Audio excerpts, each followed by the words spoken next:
Kembali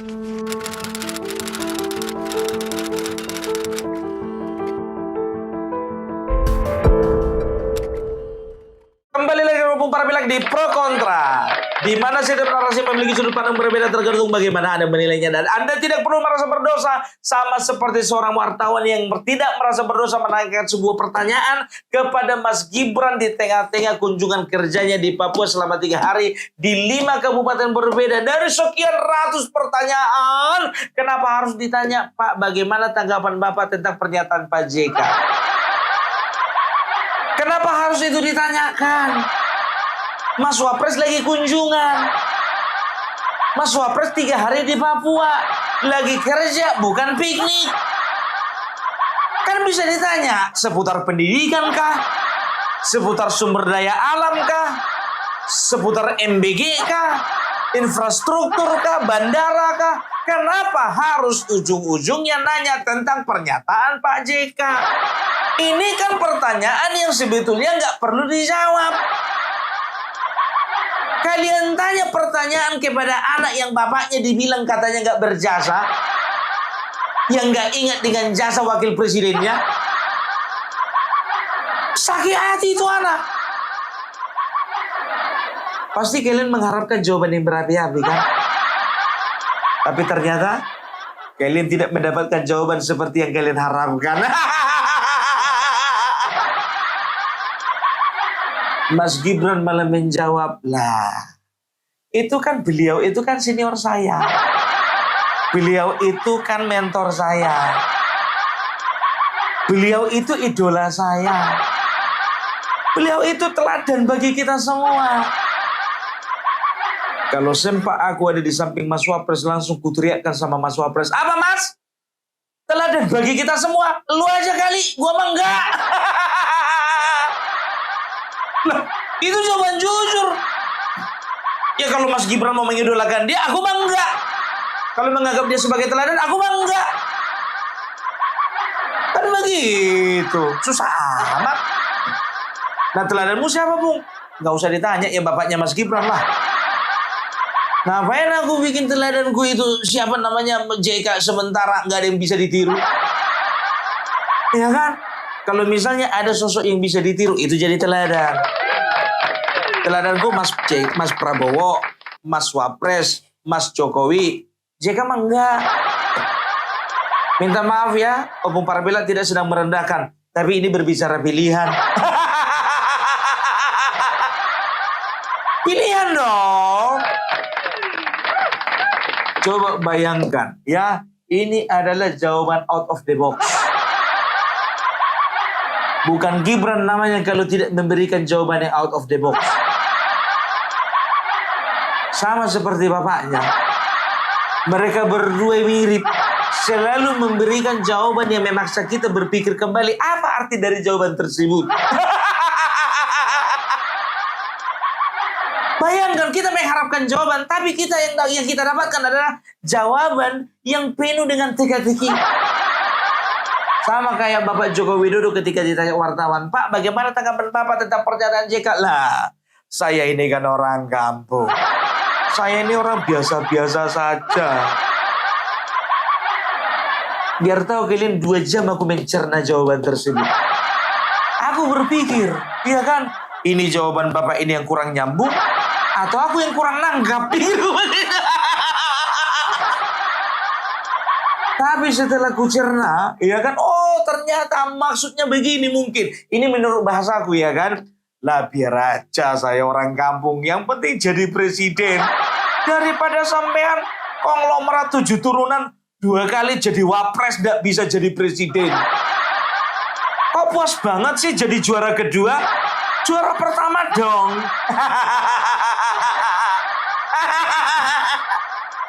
Tapi itulah ya, like father like son. Begitu bapaknya, begitu juga anaknya. Ini nggak terlepas dari sebuah pepatah Jawa yang mengatakan, Surodiro Joyo Diningrat, ya Surodiro Joyo Ningrat, lebur dening pangastuti. Artinya apa, Bung? Kok sosokan kowe iki bikin pepatah bahasa Jawa. Loh, Surodiro Joyoningrat lebur dening pangastuti artinya apa? Sebuah keangkara murkaan, keangkuhan, kesombongan itu akan kalah dengan kebaikan dan kelemah lembutan. Coba Opung Parbilak, ya coba ucapkan sekali lagi. Oh enggak bisa. Kenapa Opung Parbilak? Udah enggak hafal lagi. Tersuma Opung Parbilak pakai belangkung kalau enggak bisa ku pertanggungjawabkan pepatah-pepatah Jawa, ya enggak? Walaupun Opung Parbilak kebanyakan minum air danau Toba, tapi kalau bicara pepatah Jawa masih hafal.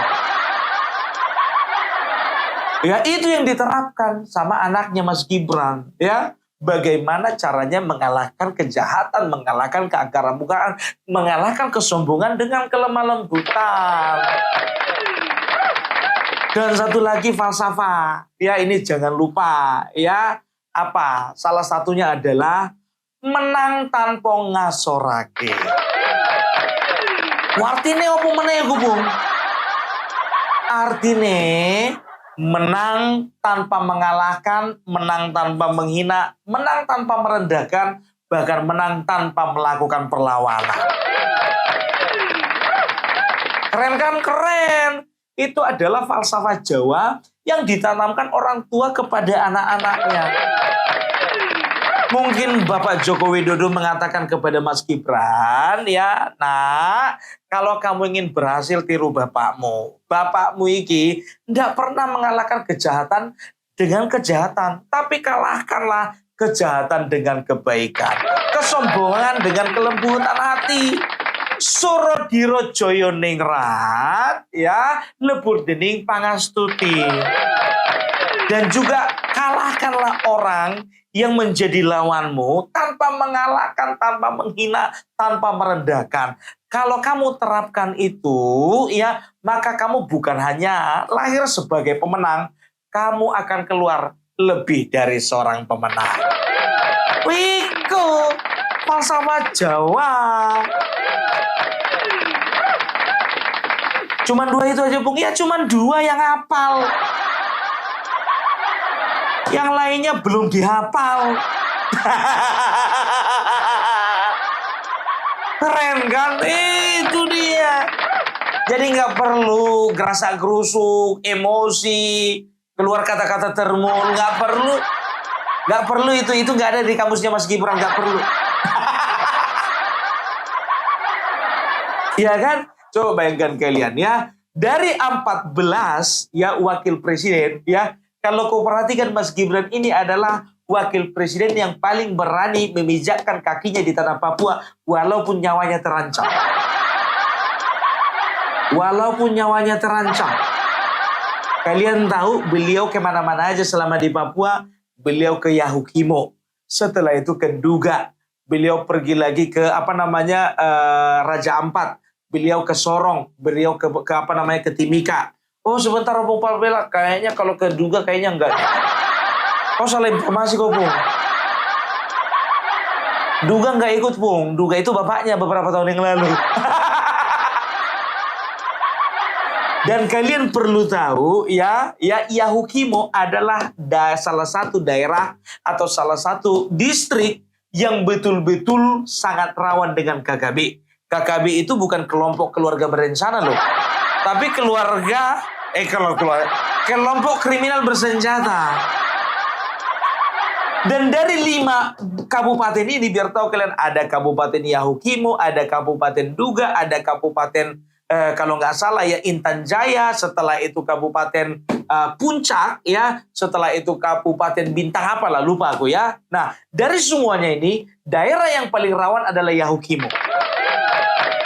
Dan Yahukimo ini biar tahu kalian 2023 lalu ya 38 peristiwa penyerangan KKB. Artinya apa? Lebih dari 3 kali dalam sebulan terdapat penyerangan-penyerangan yang memakan korban jiwa, baik itu sipil dan juga militer.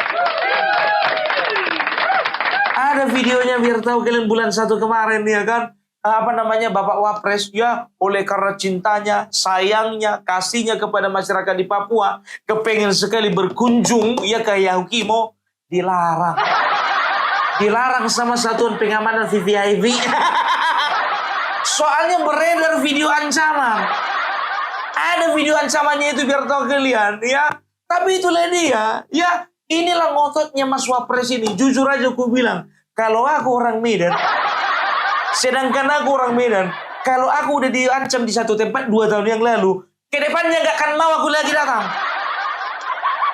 Ini baru bulan 1 kemarin. Bulan 4 sekarang 3 bulan yang lalu beliau diancam ya. Tapi sekarang dia menyempatkan untuk pergi ke Yahukimo. Karena apa? Ya, ternyata rasa cintanya itu mengalahkan ketakutannya. Beliau pergi ke Yahukimo, ya, pergi ke sekolah, pergi ke pasar, pergi melihat proses MBG, ya. Dia nggak pentingkan nyawa dia lagi. Loh, kok begitu Pupar bilang? Ya iya. Coba bayangkan kalian, turun dia dari kalau nggak salah itu kendaraan taktis ya. Dari kendaraan taktis ya, beliau itu nggak pakai rompi anti peluru. Iya, Bung Parbilak, tapi menjaga-jaganya semua tentara polisi pakai anti peluru semua itu. Lah, jujur gue bilang sama kau, kalau aku contohnya jadi beliau ya, walaupun ya semua pengamanan ketat, ya kan, tapi mataku pasti ke kanan, ke kiri, ke atas, ke bawah, ke belakang, ke depan. Nyawa taruhannya, wah. Itu dia, makanya aku bilang, berani aku bilang, ya Mas Wapres itu adalah salah satu wakil presiden yang paling berani. Nah, coba bayangkan kalian, kalau berbicara tentang kecepatan kerja, ya, sebetulnya kita bisa lihat, ya, Mas Gibran itu salah ngomong kalau misalnya dia katakan saya banyak belajar dari Mas Wap, dari JK. Dia idola saya, dia senior saya, dia itu mentor saya. Terbalik, justru ya Bapak JK harusnya banyak belajar sama Gibran. Coba 1 tahun Mas Gibran, 1 tahun setengah, ya, sebentar udah di Papua, sebentar di NTT, sebentar di Medan, sebentar di Aceh, sebentar lagi di Jakarta, sebentar di Bali, sebentar Papua Nugini, sebentar lagi Afrika Selatan, balik lagi Jakarta. Siapa wakil presiden yang seligat itu? Siapa wakil presiden yang secekatan itu? Belum pernah ada wakil presiden secekatan itu. Enak aja mau bilang dia itu mentor. Harusnya dia belajar sama Mas Gibran. Paling tidak dia tahu apa vitamin yang dikonsumsi Mas Gibran, sehingga bisa energik begitu. Ya, jadi di dalam kesempatannya, ya, di tengah-tengah kesibukannya di Papua, ya, beliau menyempatkan diri untuk melakukan hal-hal yang menyenangkan masyarakat. Apa itu? Kalian tahu, mama-mama di Papua tuh diborong belanja. Perhatikan videonya, ya, belanja kalau nggak salah di supermarket itu keranjang penuh.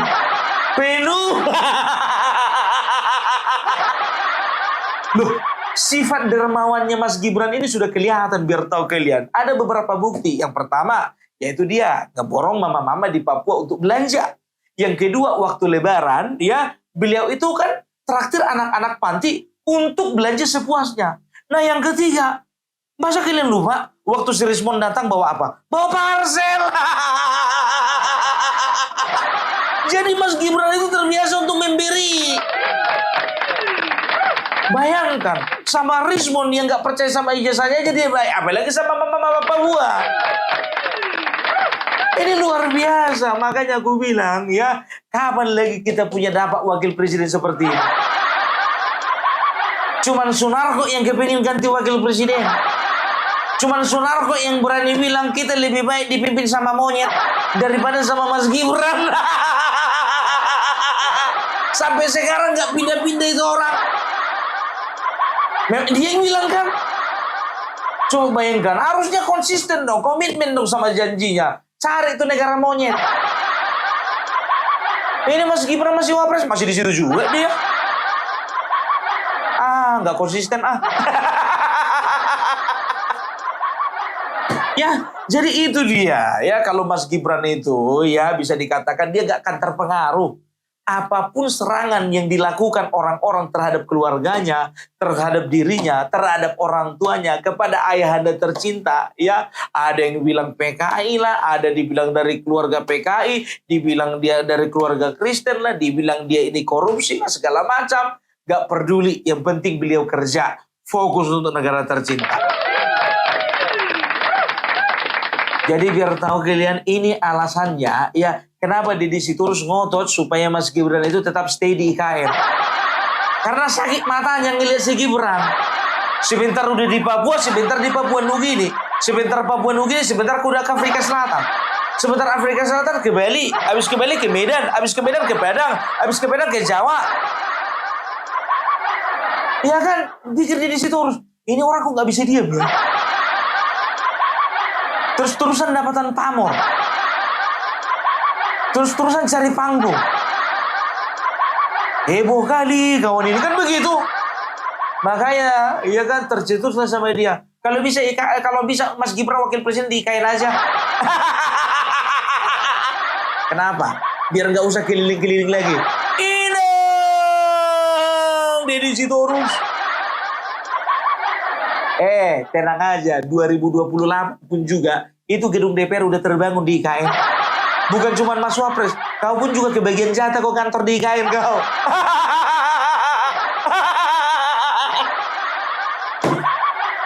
Itu dia. Ya, walaupun beliau ini masih muda, tapi kita bisa lihat bagaimana beliau diterima. Apalagi di Papua. Ku bilang sama kalian, Bapak Joko Widodo adalah ayah kandung daripada masyarakat Papua.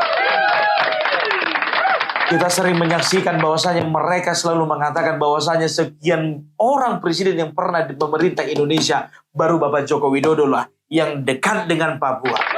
Baru Joko Widodo lah yang merubah Papua betul-betul bermartabat. Baru Bapak Joko Widodo lah yang memikirkan kesejahteraan Papua. Baru Bapak Joko Widodo lah yang membuat harga bensin di Pulau Jawa dan juga di Pulau Papua itu sama rata.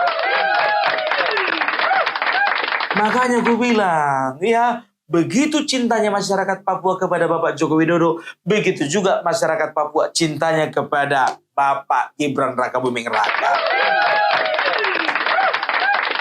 Ada yang bisa bantah?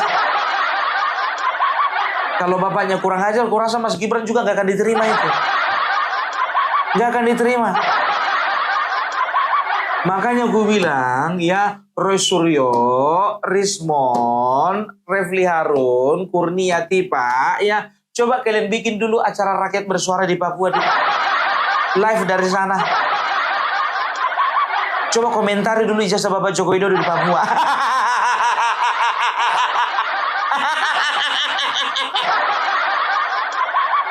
Berani? Mana berani? Jadi banyak ya. Jadi bisa dikatakan banyak kesamaan antara Bapak Joko Widodo dengan Mas Gibran ini ya. Coba bayangkan. Waktu Bapak Joko Widodo keduga ya. Dia katakan apa? Saya dalam 2 hari ini akan keduga. Saya sudah katakan kepada Kapolri dan juga Panglima TNI. Saya tidak mau tahu dalam 2 hari saya harus keduga. Kalau masalah keamanan itu urusanmu, bukan urusan saya. Pusinglah Kapolri ya kan. Kayak mana lah presiden kita yang satu ini. Susah kali dibilangi. Udah dibilang daerah itu nggak aman lah. Ngotot mau ke sana. Oh, pengamanan ekstra lah biar tahu kalian. Biasanya untuk mengamankan satu tempat itu butuh 500 personil, 1000 personil. Nggak mau tahu, yang penting Bapak Joko Widodo harus sampai keduga. Begitu juga Mas Gibran, biar tahu kalian, jujur ku bilang sama kalian, ini orang ngototan. Yahukimo itu daerah yang paling rawan, lebih rawan daripada Nduga. Datang lagi dia. Datang. Nekat wah.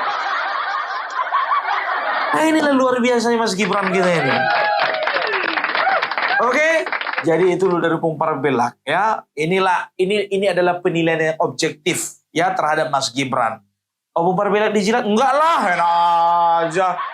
Ngapain menjilat-jilat Opung Parabelak? Gak ada urusan. Yang penting, ya sama seperti yang dikatakan Isla Barawi. Aku sudah wakafkan hidupku ini untuk Indonesia.